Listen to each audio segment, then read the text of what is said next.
Yo, Harold nga pala, salamat at ikaw na naman ang nakikinig. Kung sa ngayon. So, Harry, what can I do for you?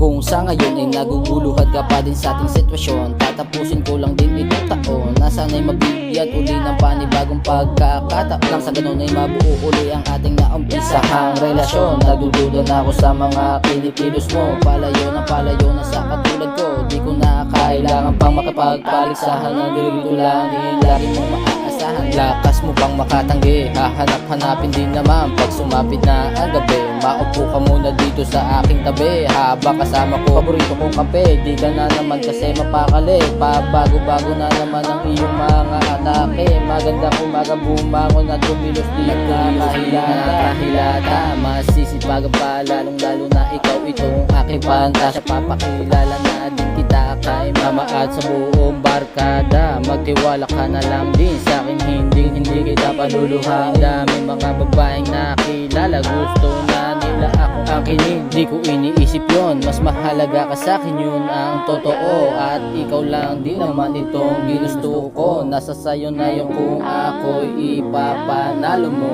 Kagustuhan kong tangihan yung mga babaeng unang nagtuko. Damn!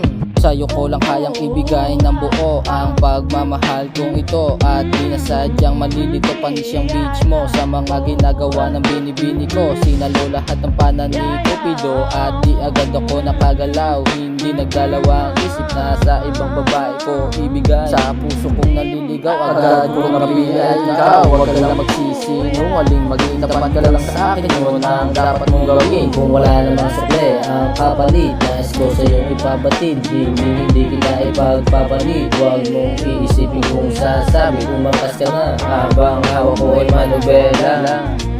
Yeah. Damn.